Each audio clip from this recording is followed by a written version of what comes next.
사랑하는 여러분, 타락 세력들의 전투력을 볼 수 있는 것으로 우주함대들과 가장 파괴적이라고 할 수 있는 전투 위성 니비루가 있습니다.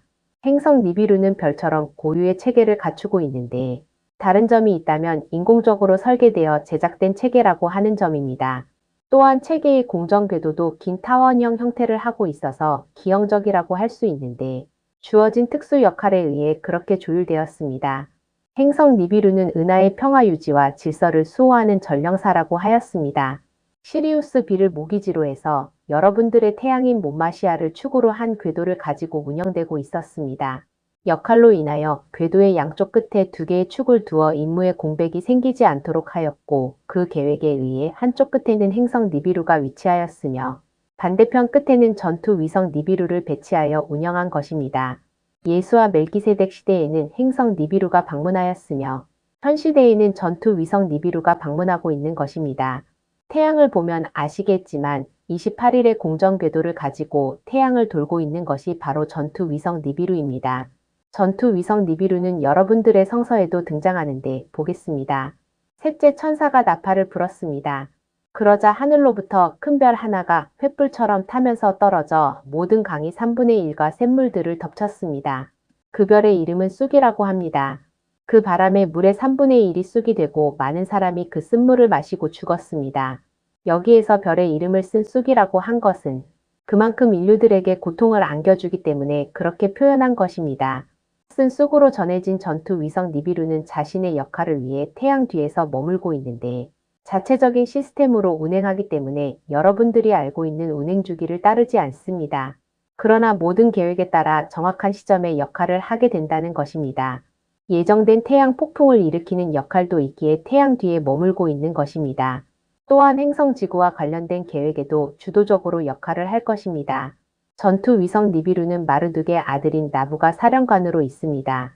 그리고 그를 보좌하고 있는 참모진들인 아눈나키들, 셈가즈, 아라키바, 라멜, 코가비엘, 아키베엘, 다니엘, 라므엘, 다넬, 에세키엘, 바라크엘, 아사셀, 알메르스, 바트라엘, 아나니엘, 샤키엘, 샴샤엘, 사르타엘, 도우르엘, 요무야엘, 사하리엘, 아자엘, 아레스티키파, 아르멘, 루프엔, 누카엘, 바타르엘, 바사사엘, 시마피사엘, 에타르엘, 도우마엘, 다르엘, 르마엘, 이세세엘, 이에, 아스베엘, 가다르엘, 페넴, 하스데야, 게세브엘, 베카 이렇게 40인이 자리하고 있습니다.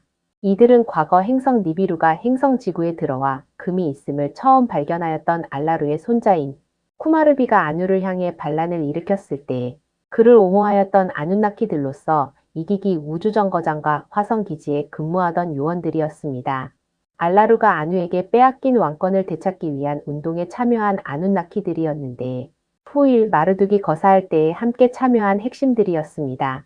아누의 명령에 의해 화성에 유배 중이던 때 그곳에 도착한 마르둑과 뜻을 함께하기로 하면서 다른 아누나키들과 네피림들을 모아 최종 반란에 앞장섰던 존재들입니다. 마르둑이 최고 사령관이 되었을 때 그의 아들 나부가 최전선에서 군대를 이끌 때에 나부를 적극적으로 도와 승리할 수 있도록 하였습니다. 이들의 최전선에 있었던 것이 바로 전투 위성 니비루였으며 이것을 통해 행성 니비루를 상대로 전쟁을 하였던 것이고 결국 행성 니비루에 있던 아누를 몰아내는데 혁혁한 전가를 거두었던 것입니다. 이 전쟁의 승리로 마르둑은 행성 니비루를 손에 넣는 것을 성공하였고 니비루 왕실은 펠레가이 함선으로 망명하게 되었습니다. 마르둑은 니비루의 군주가 되었으며 그의 아들 나부는 전투 위성 니비루의 최고 사령관이 되었습니다. 이 부자를 도와 반란 세력이 되었던 40인의 우주조 종사인 아눈나키들은 지도부에 자리하게 되었습니다. 처음 쿠마르비를 도왔다가 실패하여 화성에 유배되었을 때에는 그곳에서 죽을 날만 기다려야만 했습니다. 그들의 유배지였던 화성의 데피라미드 전쟁에서 이난나에게 패배한 마르둑이 추방되어 오지 않았다면 이들의 운명도 어찌 되었을지 몰랐습니다. 절치부심한 마르둑은 자신의 협력자들을 은밀하게 규합하였으며 이난나 난나르 엔릴 안으로 이어지는 아비뇽 왕실과의 전쟁을 본격적으로 준비하게 됩니다. 이들은 행성 니비루를 상대하기 위해서는 루나와 같은 전투 위성이 필요함을 깨달았고 그것에 필요한 재료를 소옥 성대에서 찾고자 하였으며 수색대를 이끌었던 나부의 눈에 가장 적합한 크기의 바위옥성을 찾아냅니다. 이것을 리프팅 빔으로 견인하여 제작에 들어가는데 뛰어난 과학 기술을 가지고 있던 오리온의 파충 종족들의 도움을 받고 티아마트 파충인들의 협조를 얻어 성공할 수 있었습니다. 물론 이것은 마르둑의 할머니였던 드라민의 열렬한 후원이 있었기에 가능했는데 그녀가 용족 여왕이었기 때문이었습니다. 드라마인 왕자의 게임에 용 엄마로 나오는 데너리스 타르가르예는 사실 드라민을 모티브로 했다고 볼 수 있습니다. 모든 용들의 어머니이자 여왕인 드라민의 후원은 마르둑을 일으키기에 충분하였습니다. 손자를 사랑하는 것은 할머니밖에 없습니다. 영화 스타워즈에서 제국군의 최종 병기로서 등장하는 죽음의 별은 바로 전투 위성 니비루를 표현한 것입니다. 말하자면 말데크 행성의 전투 위성이었던 루나를 제작한 오리온의 전문가들과 모든 재료들이 동원되어 제작될 수 있었는데 화성과 소옥성대 사이의 은밀한 영역에서 이루어졌기에 행성 니비루와 지구에서는 전혀 알 수 없었습니다. 마르둑을 추방하고 나서 평화의 시기가 있었기 때문에 더욱 그러했습니다. 마르둑의 아버지인 엔키는 죽을 위기에 처한 아들이 안타까워 구명운동 끝에 목숨을 살리는 것으로 만족해야만 했습니다. 마르둑은 권력에 관심이 없는 엔키가 답답하기만 하였는데 늘 엔릴에게 반수 접고 들어가는 아버지가 불쌍하기도 하였고 엔릴의 자녀들에게도 무시당하는 것 같아 마음 아파했던 것입니다. 이것을 서자의 서름이라고 했습니다. 이렇게 쌓여간 울분을 마르둑과 나부는 전쟁을 통해서 풀었던 것이고 할머니 드라미는 그런 손주와 증손자인 마르둑과 나부의 든든한 후견인이 되어 주었던 것입니다. 마르둑의 아내인 사르파니투와 나부의 아내인 나칸투나는 말할 것도 없었고 마르둑의 어머니인 당키나의 적극적인 후원이 뒤를 이었습니다. 어찌 보면 엔키만이 적극적이지 않게 보일 수는 있었으나 은밀한 루트를 통해 후원하였음이 뒤에 밝혀졌습니다. 참으로 아이러니한 것은 오리온의 용족과 파충족과의 전쟁의 중심에 저들의 행성 말데크를 파괴한 것이 바로 행성 니비루였습니다. 그렇게 니비루에 의해 파괴돼서 수많은 파편으로 분해되어 소옥성대를 이루고 있었던 말데크의 한 파편이 결국 전투 위성이 되어 니비루 행성을 점령하는 데 사용되었으니까요. 그 주체 세력이 용족과 파충족이었으니 복수에 성공했다는 것입니다. 그 당시 말데크의 피격에 동원되었던 행성 티아마트도 반파되었었고 그 충격을 고스란히 떠안았던 티아마트의 주민들인 파충인들은 많은 희생이 있었으나 일부 세력들이 지저로 들어가서 살아남을 수 있었습니다. 이때 생존해서 살아남았던 파충인들을 이끌던 지도자가 바로 용족 여왕인 드라민이었습니다. 여러분들의 이해를 돕자면 동물들의 무리를 이끄는 것은 항상 암컷이었는데 자신이 낳은 자녀들이 무리를 형성하고 수컷들은 성장하면 무리를 떠나야 했습니다. 항상 동물들의 무리는 새끼를 많이 낳아 키우는 암컷이 지도자가 되었습니다. 이것을 모계사회라고 합니다. 인류들 역시 문명 초기에는 여성이 부족을 이끄는 지도자였습니다. 이때의 지도자였던 여성들은 영매였으며 하늘과 인간들의 사이에서 매개자 역할을 하면서 무리를 자연스럽게 이끌었던 것입니다. 이런 측면에서 드라미는 티아마트의 파충인들을 이끌던 지도자인 여왕이었던 것이며 자연스럽게 오리온의 동족들과도 연결될 수 있었던 것입니다. 여러분들의 문명이 남성 중심 사회가 된 것은 마르둑의 영향이 있었기 때문인데 그전에는 모계사회였으며 그 중심에는 마르둑의 숙적이었던 이난나가 자리하고 있었습니다. 수메르 이야기를 중앙아시아로 옮기면 마르둑은 황제 헌원이었고 이난나는 치유천왕이었습니다. 수많은 전쟁에서 특히 데피라미드 전쟁에서 패한 것이 마르둑에게는 대굴욕이었습니다. 생명도 구걸할 정도로 비참하였으나 니너사그의 중재로 간신히 살아남아 화성으로 추방되었던 것입니다. 이난나로 인하여 여성 비하 정책이 도입되었다고 해도 과언이 아니었습니다.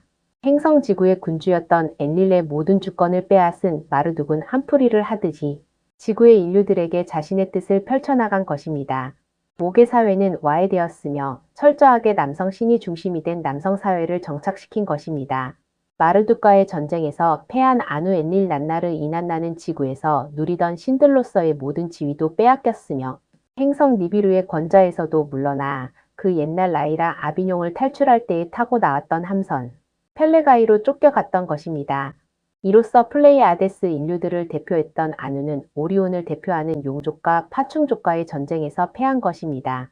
마르둑의 겉모습은 인류를 닮았지만 유전적 형질은 용족 파충족 인류 혼혈이었습니다. 그리고 성향은 용파 충류를 대표했습니다. 마르둑의 반란 사건이 루시퍼 반란으로 전해지게 된 것입니다. 성서에 등장하는 루시퍼는 바로 마르둑을 지칭하는 것이며 사탄은 그의 아들 나부를 지칭하는 것이었습니다. 성서를 보겠습니다. 오 아침의 아들 루시퍼야, 내가 어찌 하늘에서 떨어졌느냐? 민족들을 연약하게 하였던 내가 어찌 땅으로 끊어져 내렸느냐? 아누는 손자 마르둑이 플레이아데스까지 점령할까 걱정되었음인데 행성 니비루의 전투력을 보면 충분하고도 남았습니다. 성서에도 있습니다. 이는 내가 내 마음속에 말하기를 내가 하늘에 올라가서 내가 내 보좌를 하느님의 별들보다 높일 것이요. 내가 또한 북편에 있는 화중의 산 위에 앉으리라. 내가 구름들의 높은 곳들 위로 올라가 내가 지극히 높으신 분같이 되리라 하였음이라. 기록한 대로 마르둑 루시퍼는 엔릴이 가지고 있던 지구의 권좌를 차지하였고 아누가 누리던 니비루의 왕자도 차지하게 된 것입니다. 절치부심한 결과를 얻을 수 있었는데 큰 역할을 해주었던 것은 역시 아들 나부였습니다. 마르둑이 지구 여인이었던 사르파니투와 결혼할 때에 엔릴의 분노를 샀는데 플레이아데스 법령에 의해 지구 여인과의 결혼은 금지였기에 그런 것입니다. 더군다나 사르파니투는 부모가 파충인이었으니 엔릴의 분노는 어찌 보면 당연한 것일 수 있었습니다. 그런데도 불구하고 마르둑은 결혼을 강행하게 되는데 그런 그에게 엔릴은 엔키의 아들로서 누려왔던 권한을 내려놓을 것을 명령합니다. 그래서 마르둑은 결혼을 위해 권한을 포기하고 맙니다. 그런 사르파니투와의 사이에서 태어난 아들 나부는 어떠하였겠습니까? 나부는 엔키의 손자였으나 엔릴의 손자들에 비한다면 대접이 말이 아니었습니다. 예를 들면 아누와 안투의 사랑을 독차지하였던 엔릴의 손녀인 이난나와는 비교할 수도 없을 정도였으니 그것을 바라보던 마르둑의 심정이 어찌했는지 잘 아실 것입니다. 자신이 대접받지 못하는 것은 참을 수 있었지만 아들이 찬밥 대접을 받는 것은 참을 수 없었던 것입니다. 첫째, 아버지 엔키가 서자 취급을 받고 있는 것에 대한 부당함. 둘째, 자신 역시도 서자의 아들이라 해서 받아야 했던 부당함. 셋째, 자신의 아들인 나부가 겪어야만 했던 서름에 대한 부당함 등이 결국 반란의 요인이 되었습니다. 니비루의 전임 황제 알라르와 그의 손자 쿠마르비의 편에 섰던 아눈나키들이 반란에 실패한 후에 이기기와 지구에서 쫓겨나 화성에 유배되었을 때의 이야기입니다. 먼저 그곳에 쫓겨나서 작은 동굴의 한 구석, 그 습한 곳에서 숨을 거둔 알라르의 유해를 수습하여 모신 그들은 아누를 향한 저주와 분노를 뼛속 깊이 새기게 되었는데 이들 중에 쿠마르비가 함께하고 있었다는 것입니다. 쿠마르비는 할아버지 알라르의 돌무덤을 보면서 피눈물을 흘리다가 분노가 뼛속까지 사무쳐 결국 그곳에서 숨을 거두고 맙니다. 알라르와 쿠마르비를 추종했던 아눈나키들은 두 개의 돌무덤을 바라보면서 분노의 칼날을 갈았으며 복수심으로 화성의 가혹한 날씨를 헤쳐나갈 수 있었습니다. 이들은 아침이 되면 무뎌진 마음을 무덤 앞에서 새롭게 가다듬을 수 있었는데 그만큼 화성의 환경이 척박했던 것입니다. 이들이 타고 온 우주선은 화성까지만 운용되도록 연료가 제공되었기에 더 이상 이용할 수가 없었습니다. 그러던 차에 이들의 눈에 우주선 일대가 화성에 들어서는 것이 보였고 그곳에 한 인물이 내려선 것을 보게 되는데 바로 마르둑 루시퍼였습니다. 그를 내려준 우주선은 다시 떠올라 하늘로 사라졌으며 먼지가 사라지고 나서야 그를 확인할 수 있었습니다.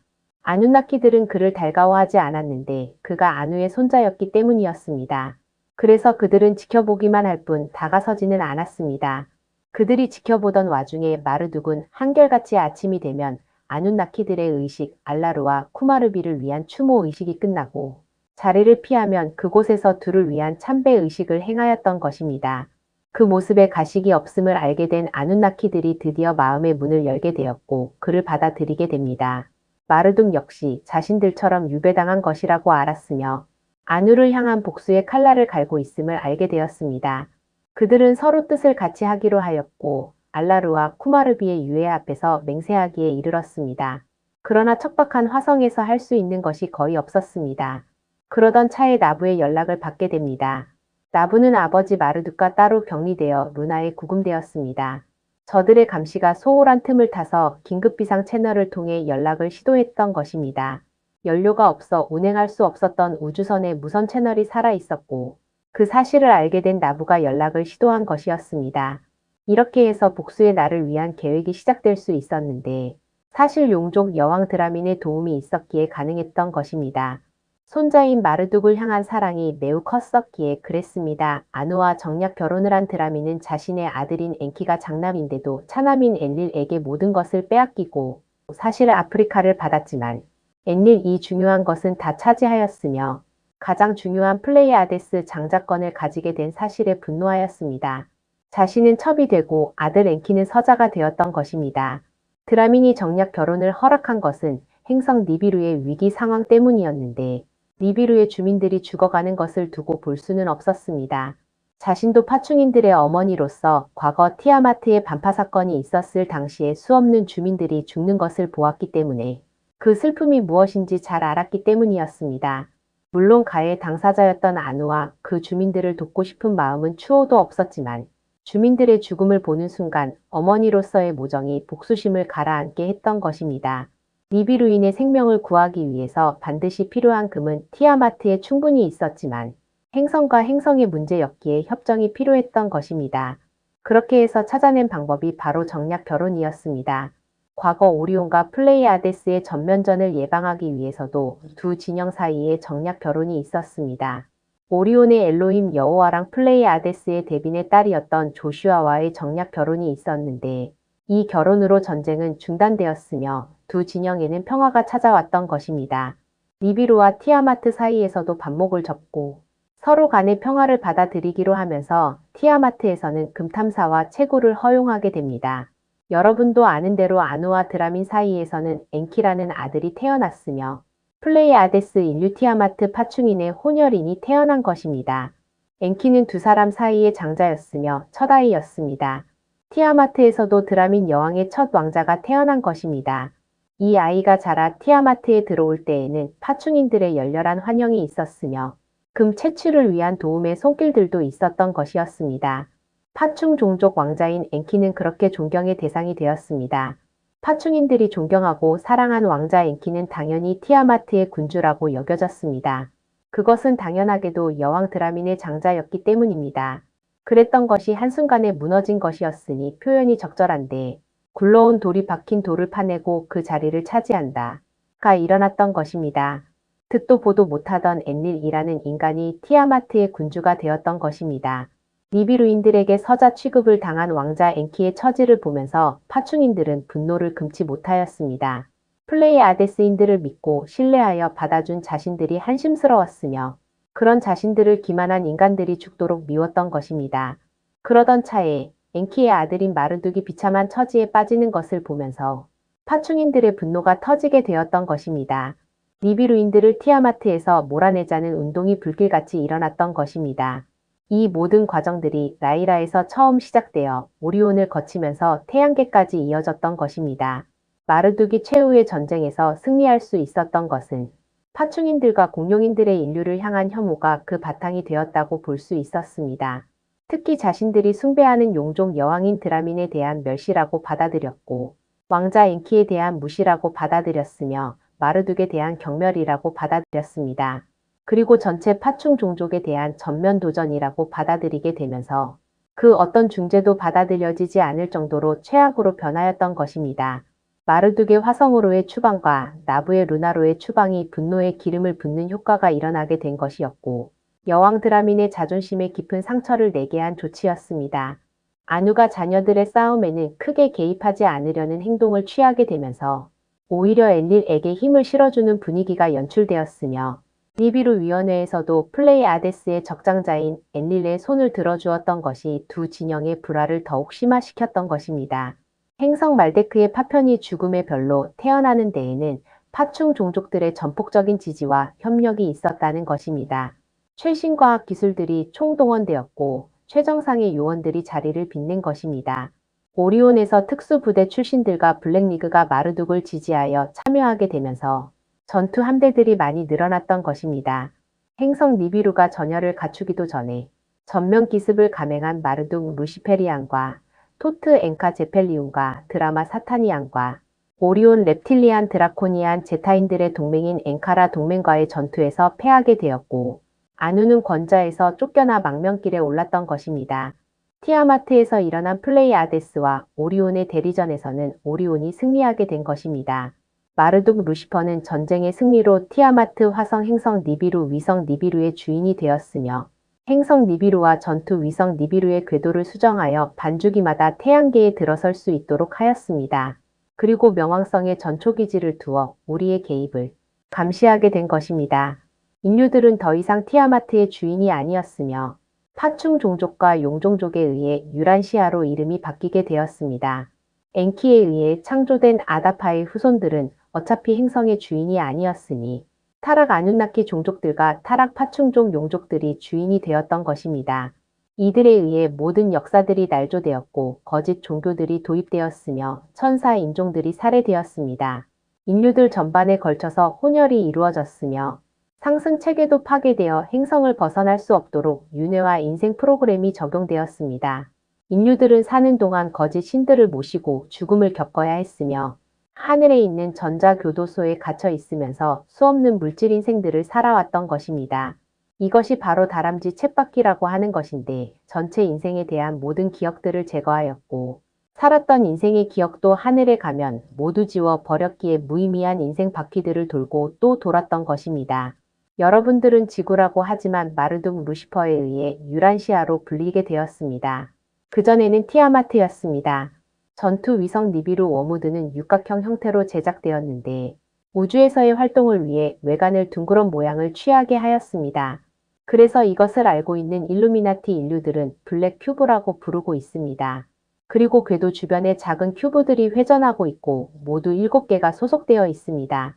작은 큐브들 안에는 전투를 위한 시설들과 장치들이 있으며 무기류들과 전쟁에 사용하는 무기급 생명체들과 블랙 화이어가 있는데 검은 불은 지구상 어떤 물질로도 꺼트릴 수 없습니다. 소화가 불가능한 불이 있다는 것과 반대로 그 어떠한 것도 태우지 못하는 것이 없다고 하는 것인데 바닷물도 태우고 강물도 태우고 콘크리트, 아스팔트, 유리창, 철강 등 모든 것을 불태워 버리는 것이 바로 검은 불입니다. 왜 쓴쑥이라고 표현했는지 아실 것입니다.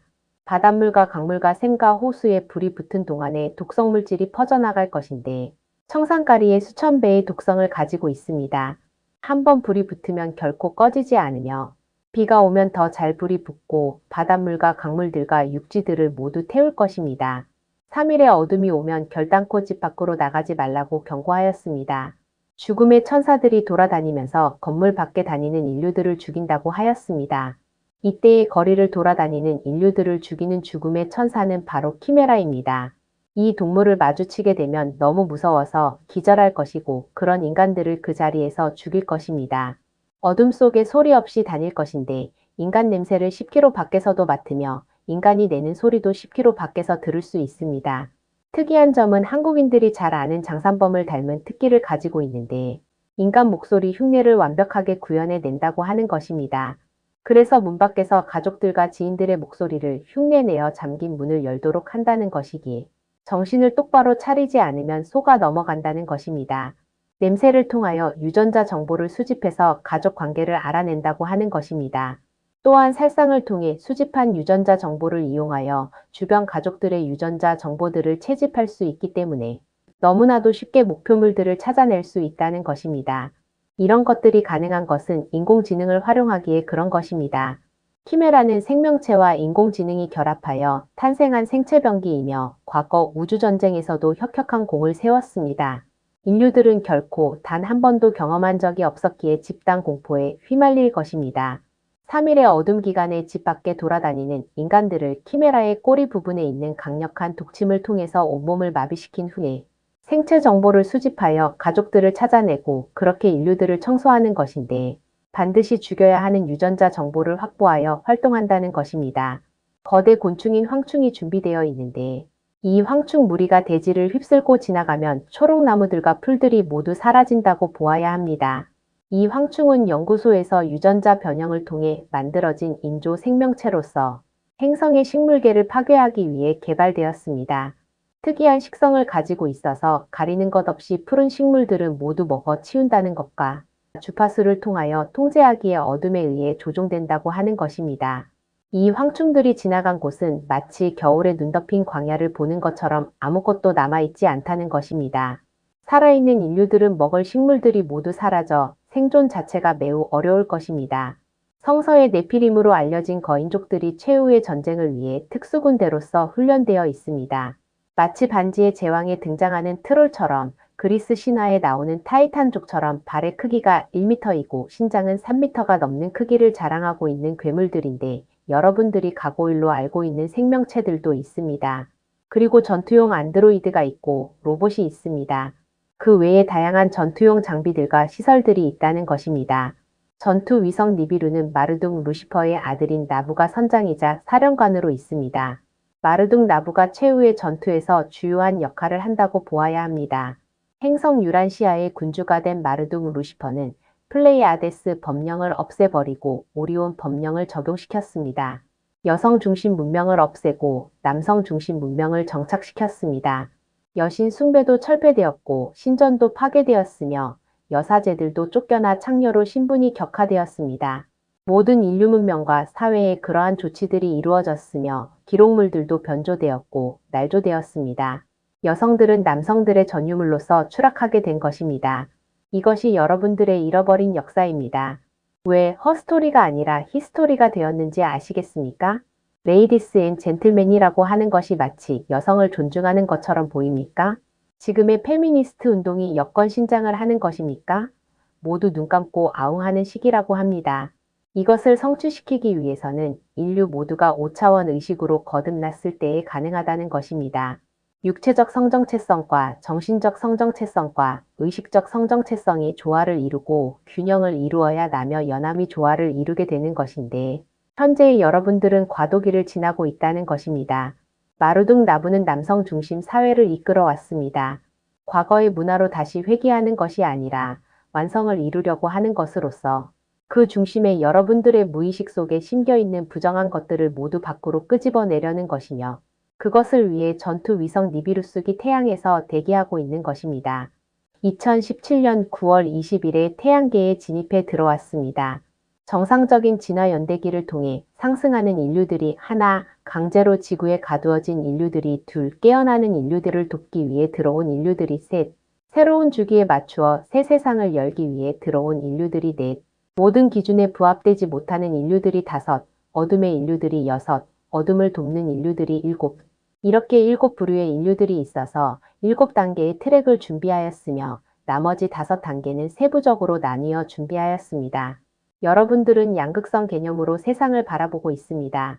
빛과 어둠으로, 자유진영과 공산진영으로, 남과 여로 분리해서 봅니다. 그래서 영적 세계도 그렇게 보고 있습니다.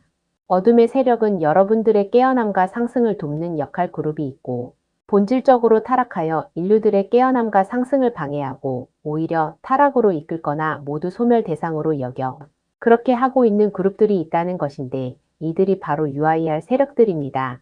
우리는 최후의 전쟁을 선포한 이들과 전쟁을 수행할 것이고 여러분들을 보호하고 정상적으로 상승할 수 있도록 할 것입니다.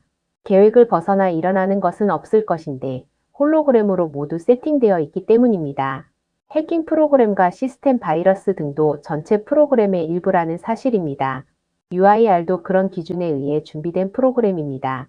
우리는 야나스이며 이온 상임위원회입니다. 아모레아 에카샤